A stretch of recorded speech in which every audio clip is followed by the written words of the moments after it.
대학생을 위한 스타트업 창업 노트. 오늘은 마지막으로 10번째 성공적인 사업계획서 작성에 대해서 알아보도록 하겠습니다.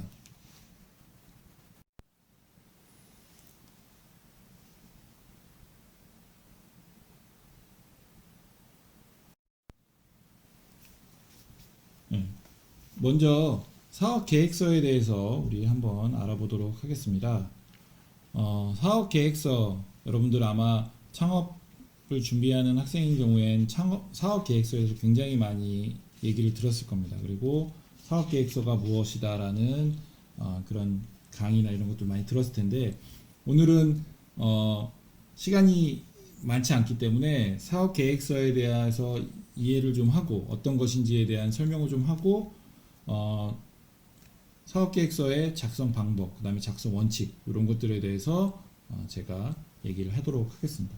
먼저 사업계획서의 의의에 대해서 한번 알아보겠습니다. 사업계획서란 사업을 개시하기 전에 계획사업에 대한 모든 사항, 그러니까 사업의 목적, 그 다음에 수요 예측, 투자 내용, 생산 및 판매 계획, 추정 재무제표 등을 판단할 수 있도록 현재의 상황과 미래의 상황을 추정하여 일목요연하게 정리하고 계수화한 것을 우리는 통상 사업계획서라고 합니다. 여기서 중요한 내용은 사업을 개시하기 전에 계획사업에 관한 모든 사항이라는 내용이고요. 사업계획서는 사업을 개시하기 전에 쓰는 것입니다. 그리고 여기에 들어가는 모든 내용, 그리고 일목요연하게 정리해서 계수화한 것입니다. 계수화라는 건 수치로 표현했다라는 뜻이겠죠. 그래서 사업계획서란 물론 사업계획서의 뜻은 여러 가지가 있지만 여기서는 지금 제가 간단하게 한번 얘기를 해봤습니다. 그러니까 여러분들도 사업계획서란 무엇이다 라고 얘기하면 지금 제가 설명한 정도는 꼭 기억을 하고 있으면 좋을 것 같습니다. 사업을 하기 전에 쓴다고 하는데 사업계획서가 왜 필요한지, 필요성에 대해서 한번 얘기를 해보겠습니다. 사업계획서는 신규 사업의 타당성을 다양한 각도에서 체계적으로 점검해 볼 수 있습니다. 새로운 사업을 시작할 때 그 사업을 왜 해야 하는지, 그리고 그게 실제로 가능한지, 그리고 실제로 이 사업이 진행이 됐을 때 제대로 매출을 발생할 수 있는지에 대한 등 체계적으로 다양하게 점검해 볼 수 있다는 것. 그리고 창업 아이템의 시장과 경쟁 상황 등 재반 현상을 명확히 분석하고 장애 요인을 제거할 수 있는 도구로 사용을 합니다. 우리가 아까 앞에서도 시장과 경쟁 상황 이런 것들에 대한 분석을 하는 것에 대해서 얘기를 해봤는데, 내가 만든 창업 아이템, 제품이나 서비스에 대한 시장과 경쟁 상황을 분석해서 내가 그들과의 차별화가 무엇인지, 그리고 내가 극복해야 될 장애가 무엇인지에 대한 것을 극복할 수 있는 도구로 제공을 하는 게 창업 사업 계획서고요. 창업 일정의 로드맵을 계획대로 진행함으로써 창업 비용의 절감과 확보를 가능하게 합니다. 그래서 창업 일정,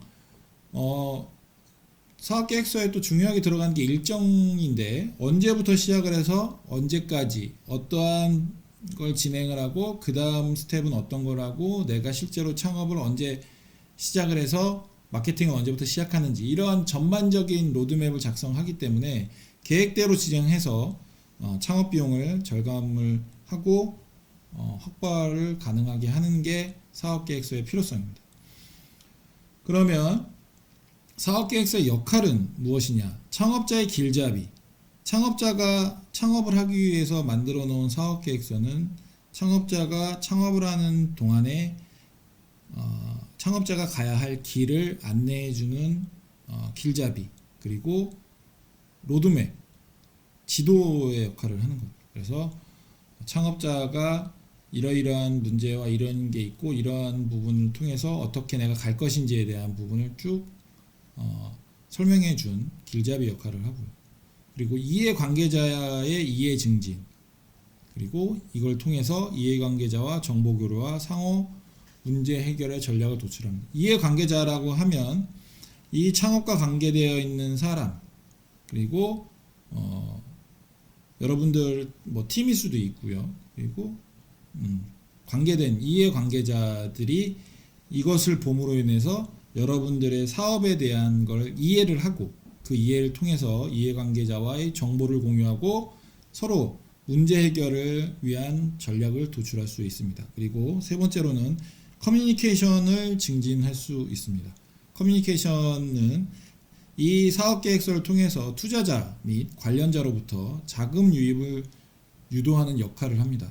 사업계획서를 쓰는 가장 큰 이유 중에 하나는 투자를 받기 위한 부분이 가장 크고요. 투자나 지원을 받기 위해서 사용을 합니다. 물론 창업자가 자기가 창업을 해나가는 데 있어서 길잡이를 위해서 만들기도 하지만 지금 대부분 가장 큰 역할은 아마 투자자나 관련자들로부터 자금 유입을 유도하는 역할로서 사용하는 경우가 가장 많지 않느냐, 그리고 그런 역할로서 가장 중요한 역할을 하고 있지 않느냐라고 저는 생각을 합니다. 그래서 사업계획서의 역할 세 가지에 대해서도 한번 자세히 알아봤습니다. 그래서 여러분들도 사업계획서가 어떤 역할을 하는지에 대한 부분을 좀 이해하고 그 역할에 맞는 어떤 내용이나 구성을 꼭 잘 생각해야 할 것 같습니다.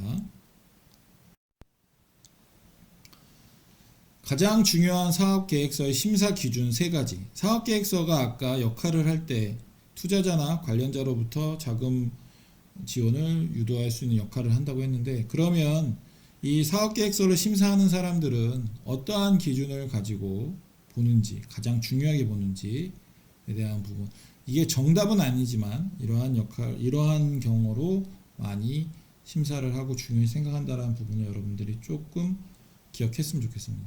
첫 번째, 지원한 사업 아이템이 현재 시장의 문제의 해결책인가? 상품성.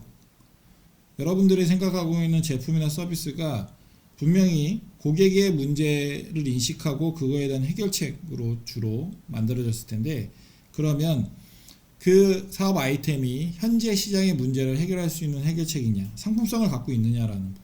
그러면 당연히 상품성이 있다고 하면 당연히 매출이 발생을 하고 팔리겠죠. 그리고 상품성을 인정을 받을 수 있는 겁니다. 두 번째, 사업 아이템의 차별성은 무엇이며 타사와 경쟁 우위에 있는가?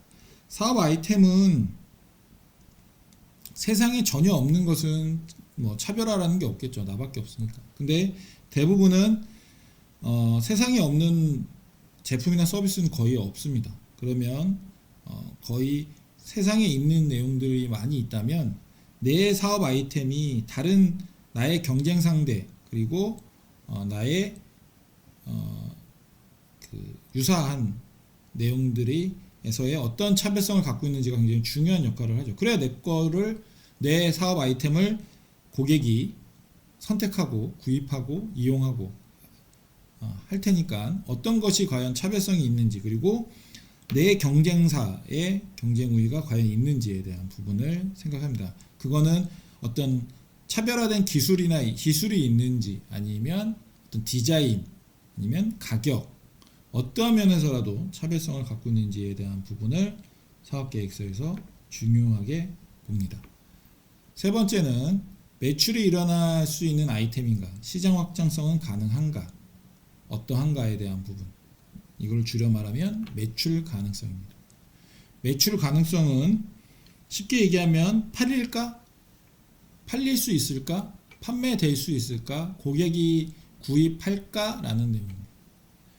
매출이 일어날 수 있는 아이템인가? 아까 고객의 문제인식의 단계에서도 제가 얘기를 했고, 그 다음에 고객 반응조사에서도 얘기했죠. 구매 의사는 있으나 지불 의사가 있는지에 대한 부분도 물어봤는데, 지불 의사가 있는지, 과연 고객이, 여러분들이 생각하고 있는 목표 고객이 여러분들의 창업 아이템을 돈을 주고 구입할 수 있을지에 대한 부분, 그리고 그럼으로 인해서 매출이 일어날 수 있는 아이템인가, 그리고 시장에 대한 확장 가능성은 어떠한가. 단기적으로 매출이 일어날 수 있지만 시장에서의 또 확장성 등이 없다면 매출은 한계가 있기 때문에 과연 시장의 확장성을 가지고 있는지에 대한 부분도 역시 중요한 부분이라고 할 수 있습니다. 그래서 여러분들이 제가 얘기한 이 세 가지, 상품성, 그 다음에 차별성, 매출 가능성, 이 세 가지를 냉정하게 여러분들이 고객이라면 여러분들의 사업 아이템인 제품과 서비스를 구매할 것인지, 어떻게 인식할 것인지에 대한 부분을 한번 사업계획서를 작성하면서 냉정하게 한번 생각해 보면 좋을 것 같습니다.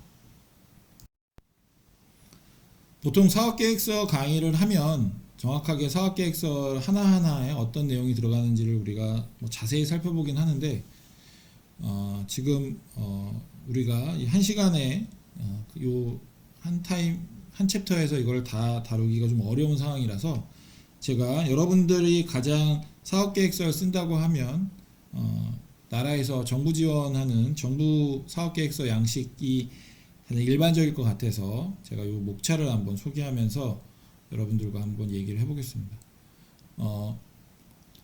정부 사업계획서 작성 목차는 PSST 방식이라고 합니다. 그래서 P는 문제인식, 솔루션, 그 다음에 스케일업, 팀 이렇게 해갖고 문제인식, 실현 가능성, 성장 전략, 팀 구성, 이렇게 네 가지로 나눕니다. 그래서 첫 번째는 일반 현황이라 그래서 창업 아이템의 개요, 일반 현황은 대표자, 대표자, 그 다음에 아이템 등, 그다음에 일반 현황, 제품 소개, 그리고 세부 정보 등을 넣고요. 창업 아이템 개요에서는 창업 아이템의 소개, 차별성, 개발 경과, 국내 목표 시장, 창업 아이템 이미지 등을 요약해서 기재합니다. 그리고 이 내용은 우리가 앞부분에 얘기했던 NABC 분석을 통한 목표 고객의 내용이 여기에 포함이 됩니다.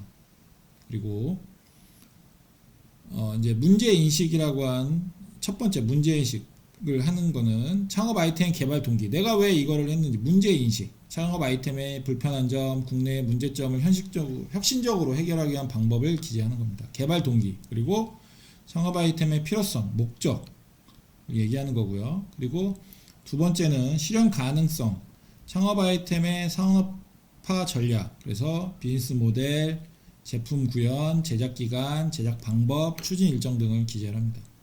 그리고 두 번째는 창업 아이템의 시장 분석 및 경쟁력 확보 방안을 작성을 합니다. 그래서 기능, 효율성, 성능, 디자인, 그리고 이런 것들이 현재 시장 대비 우수한 요소, 차별화 전략들을 작성을 하고요.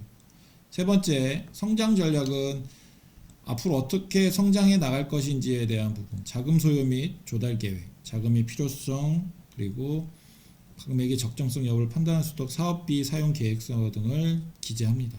그리고 시장 진입 및 성과 창출 전략, 내수시장, 주소비층 시장 진출을 어떻게 할 건지에 대한 부분과 실적, 그 다음에 해외 시장, 글로벌 진출에 대한 내용, 역량 이런 것들입니다. 그리고 세 번째는 출구 전략, 그래서 투자 유치라던가 인수합병, 기업 공개, 정부 지원금 이런 것들을 통해서 성장 전략을 기재합니다. 이거는 자금 조달이나 시장 데이터 분석, 그 다음에 홍보 마케팅 전략, 출구 전략 등을 통해서 알 수 있고요. 마지막 팀 구성은 대표자 및 팀원의 보유 역량, 그래서 대표자와 팀원의 경험과 기술과 노하우를 기재하고요. 그 다음에 사회적 가치, 중소기업 성과 공유제, 비정규직의 정규화, 근로시간 단축, 그 다음에 나중에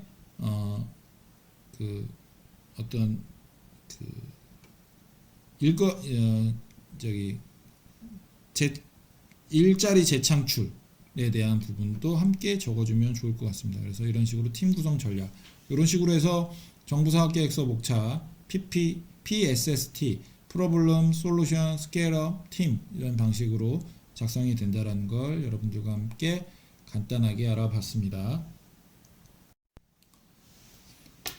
다음은 사업계획서를 어떻게 작성하면 되는지, 작성 원칙에 대해서 한번 여러분들과 얘기를 나눠보도록 하겠습니다.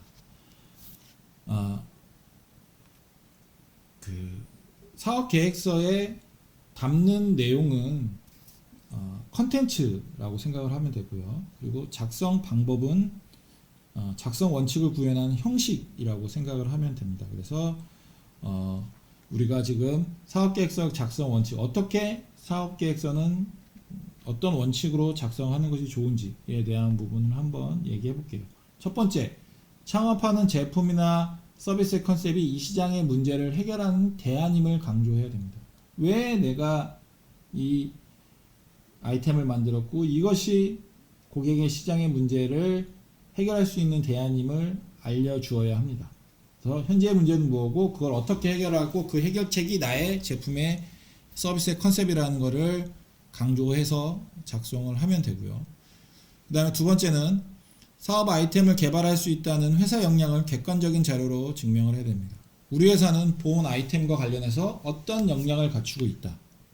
우리는 그런 팀 구성과 그런 기술력 그런 것들을 갖고 있다라고 하는 거를 보여줘야 됩니다. 그런데 객관적인 내용으로 보여줘야 하고요.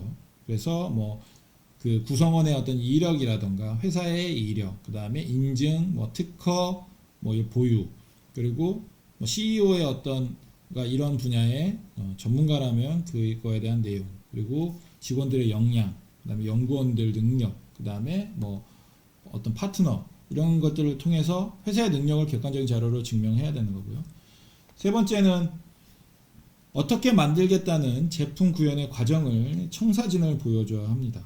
그래서 막연하게 그냥 막연하게 두루뭉실 쓰는 게 아니라 구체적으로 어떻게 만들겠다는 제품 구현의 과정을 여러분들이 청사진을 보여줘야 합니다.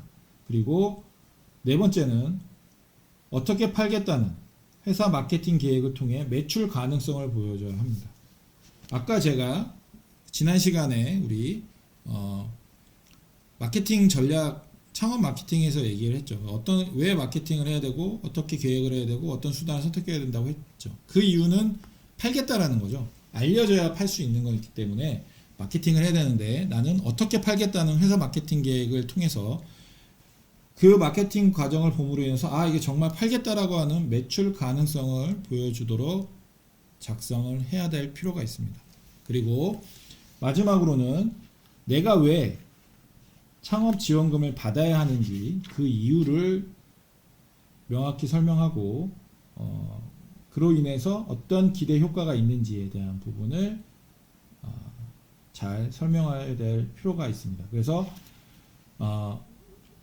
정부 지원금을 이 창업팀, 이 창업회사에 주었을 때 어떤 기대 효과가 있고 그 기대 효과는 자금을 주요하는 명분과 이유가 될 수 있기 때문에 그것을 여러분들이 사업계획서에 잘 보여줘야 합니다. 그래서 구체적으로 기대 효과를 설명하는 방법은 기술적인 측면이 있고 경제적인 측면이 있고 산업적인 측면으로 나눠서 설명할 수 있을 것 같습니다. 그리고 기술 수출과 해외 시장 가능성도 좋은 기대 효과라고 볼 수 있으니까 여러분들한테 나한테 우리 팀한테 정부 지원금을 주면 이러이러한 효과, 뭐 해외 수출에 기여하거나 뭐 사회 기여, 그리고 요새는 취업에 어려운 시기이기 때문에 고용의 가능성, 이것도 굉장히 중요한 기대 효과라고 할 수 있습니다. 이런 것들을 설명을 통해서 왜 내가 정부 지원금을 받아야 하는지 이유를 명확하게 하도록 작성하는 것이 아주 중요합니다. 그래서 사업계획서를 어떻게 작성하는 것이 좋은지에 대한 부분을 5가지로 간단하게 한번 알아봤습니다. 그러면 이제 작성 원칙은 앞에서 알아봤고요. 작성 방법에 대해서 한번 알아보도록 하겠습니다. 작성 방법은 가독성을 높이기 위해서 표와 그림으로 정리를 합니다. 왜냐? 사업계획서는 가독성이 중요합니다. 일일이 다 텍스트로 읽어보지 않습니다. 많은 사업계획서를 봐야 하기 때문에 가독성을 중요시하는 표와 그림으로 정리하는 것이 중요합니다. 그리고 구체적이고 정량적인 표현을 사용해야 합니다. 숫자로 얘기를 해야 되는 거죠.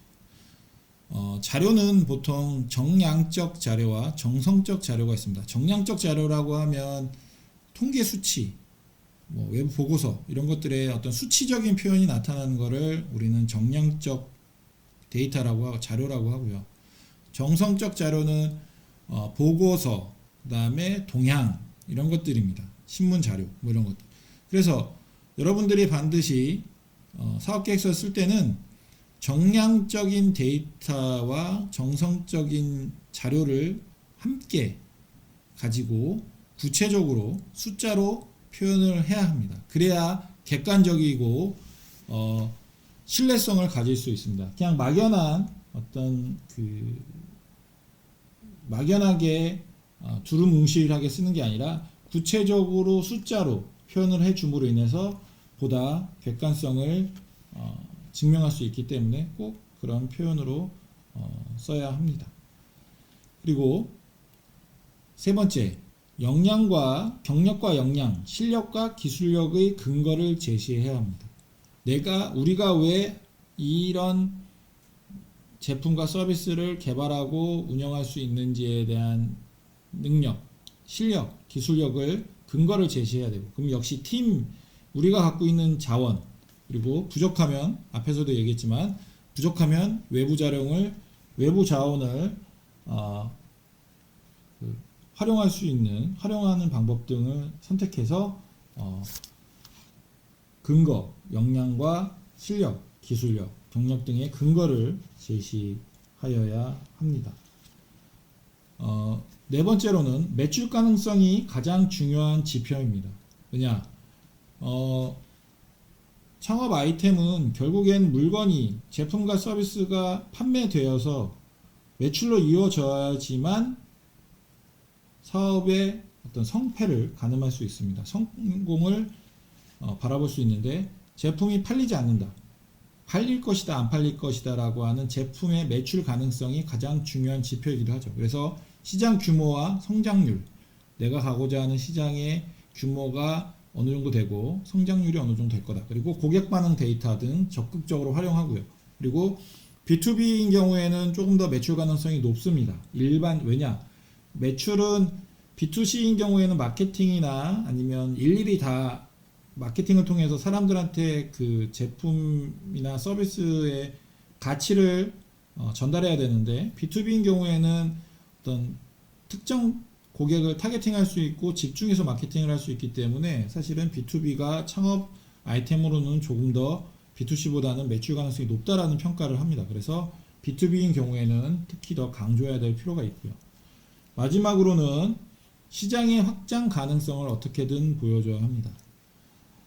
이제는 우리나라 시장뿐만이 아니라 사업계획서를 쓰는 창업 아이템과 서비스가 우리나라에서 어느 정도 성장을 한 후에 시장 확장 가능성으로 해외 시장 진출이 가능하다. 그것은 신기술인 경우에는 제가 처음에도 얘기했듯이 글로벌로 진출할 수도 있을 것이고요. 그렇지 않으면 우리나라에서 어느 정도 성공한 이후에 우리나라보다 경제적인 성장 단계가 낮은 개발도상국이나 이런 쪽에 진출을 할 수 있는 그런 가능성에 대한 것들을 충분히 보여줌으로 인해서 시장 확장 가능성을 보여줘서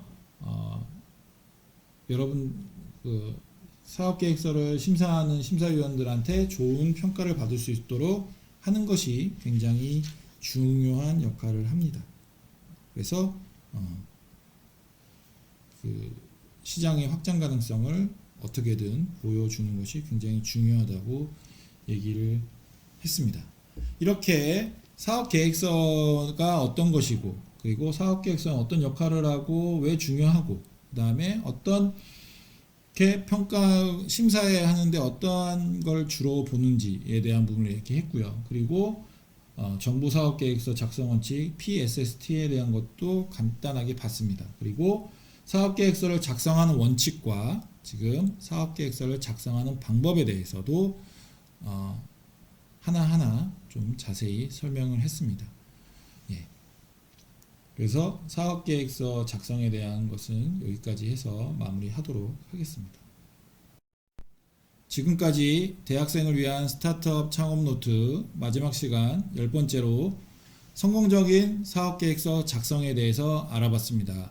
이상으로 대학생을 위한 스타트업 창업 노트 모든 강의를 마치겠습니다. 감사합니다.